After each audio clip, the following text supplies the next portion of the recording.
I replied, if that were true, then we would have to ask why the people chopping down the forests in Borneo and Sumatra and killing the native inhabitants are those growing rice and oil palm, while the hunter-gatherers like the Batak and Dayak and Penan who eat babi hutan or forest pig are the peaceful ones getting killed. He replied, actually, they're savages, former headhunters, violent people. Are you sure? I replied. I've read that they, like our Native American tribes and the scalps they took, were a reaction to invasion by conquerors who were seizing their land for grain agriculture or plant agriculture. I suggested he read Who's the Savage, the documentary history of the mistreatment of the native North Americans by David Rohn that I referenced in my lecture about the West. He countered with, but it was also the cowboys who were doing the killing of the Native Americans to graze cattle, so that bolsters my hypothesis. Fair enough. Scientific debate is like that. We have to weigh the evidence. I agree, I said, that the act of predation, of killing, is violent, and I pray for a time when the lion would lie with the lamb. But I don't see the evidence, I said, that eating meat per se makes people violent against other people, nor that raising animals makes people violent toward other people or other animals. I see land conversion making people violent. The Plains Indians lived off of the buffalo, the American bison, and had no problem with the cowboys also hunting bison or grazing cattle among the bison. But it is when, during the westward expansion, that the Europeans deliberately drove the bison extinct to cripple Native American societies and then started fencing off the land to graze their cattle and plant their wheat that the real conflicts began.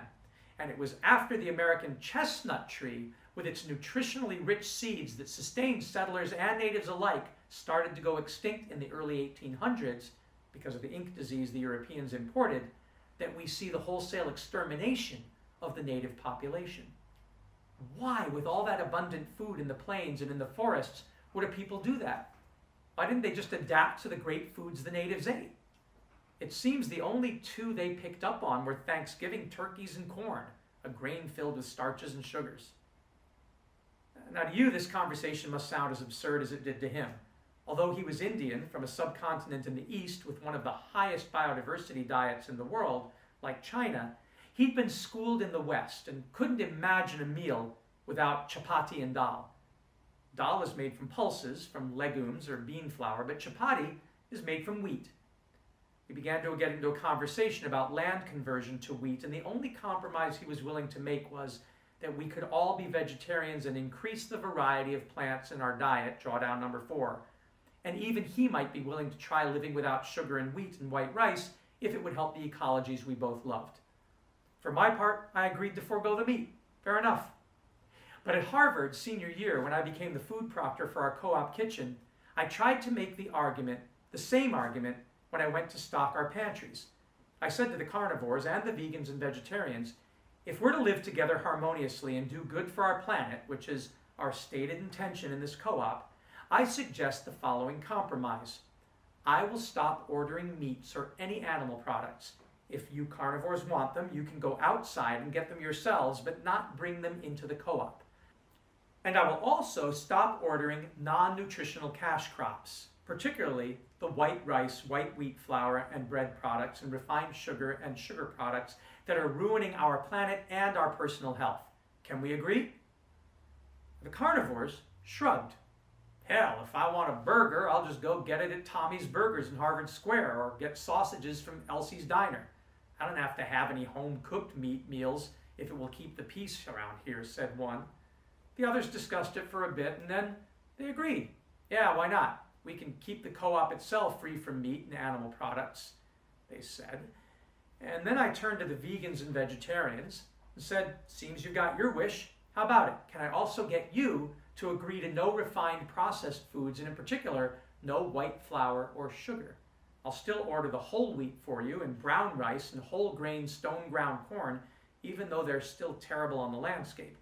But we will get organic food only, just no refined stuff, no white stuff, the stuff with no nutrition in it. How about it, huh? And the woman who led the vegan group and was the co-op's biggest baker, who made the holiday cookies and cakes and breads, she started yelling, "How dare you? This is an outrage! We will never agree!" I said diplomatically, but we can make whole wheat cookies and cakes and soy cheese pizzas. What's the problem? And we can sweeten with honey and stevia and maple syrup, natural things that don't destroy habitats, that don't kill animals. I thought the point was to be good to animals. We aren't being good to animals if we forbid meat and eggs here, but buy things that destroy entire habitats and drive animals extinct, are we? And Rebecca, the leader, burst into angry tears and said, damn you, no, no, no, you're not taking away our sugar and white flour over my dead body. And she stormed out of the kitchen with a few of her indignant friends. The violence of their reaction bothered us for days. Finally, we had a calm moment and prevailed upon Rebecca and her team that we would try the experiment for the semester just to see, because she admitted that she'd been having health issues and probably should cut out processed food for a while. But it taught me a powerful lesson. Beware messing with people who've come to depend on sugar and starches and grains. They can get violent. These days, after being paleo on and off for 6 years, after learning I was pre-diabetic and losing my father to diabetes complications, I'm sure that sugar and wheat are addictive and that cultures that rely on these foods are really more like drug addicts than foodies. And the good thing is that if it's true that the cultivation and dependency on wheat and sugar and other grains and grasses 10,000 years ago in certain parts of the globe is at the root of our current ecological and climate and political crises, then it's a really simply hypothesis to test out. Well, or is it? I mean, well, not in my co-op, the dorm at Harvard, and maybe not so much here at USF, but maybe, just maybe, in the East. Why do I put my faith in the East? Well, consider this. If you wanted to run a controlled experiment to see what would happen to human behavior if we could get a sample of thousands of people to give up grains and sugar, and particularly to give up wheat products, to give up grains, not just for feeding humans, but for feeding the animals that feed humans too, which is where concentrated animal feedlot operations, those awful CAFOs, come in, where would you go? Where would you make your political appeal for the end to grain agriculture as we know it? The Americas?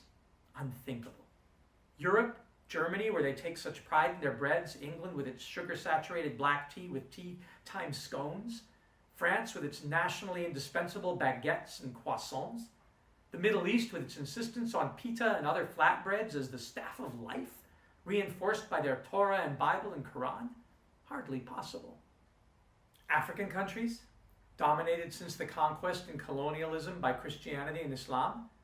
Maybe not so easy. But the East, filled with a reverence for rich biodiverse plant-based diets, supplemented even at times by all manners of creepy crawly things, from insects, which I ate in the fanciest restaurants of Beijing, China, to snails and tons of seafood and seaweed. Yes, maybe yes. The ecology is there. The history is there. It might not be such a hard sell politically after all. And eliminating grains and sugar from the diet would not only affect the landscape in climate-friendly, drawdown assured ways, but the health of everybody who tried it. Believe me, my family has tried it and seen the results, which in turn might have a tremendously salubrious effect on the political climate as well. Try it for yourself, and then let's talk.